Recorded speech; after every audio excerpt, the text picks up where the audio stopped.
Good evening. Ngayon po is lilinisan natin yung mga sapatos. So first,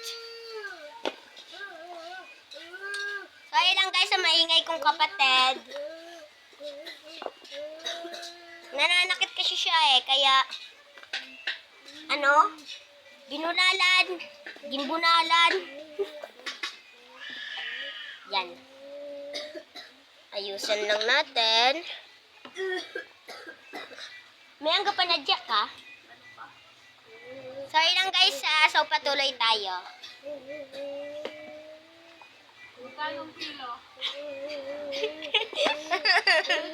Ayan guys, malapit naman. Guys, sorry lang po sa maingay kong mga kapatid at Iloy. Mama! At mother. Mama, ini mother! Paker. Abaw ma!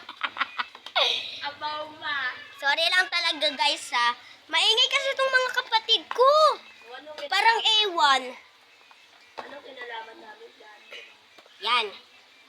Lapit na tayong matapos. At Aba, ayos to ayan na guys. Ayos na. Thank you for watching. Like and subscribe. I love you. Bye-bye.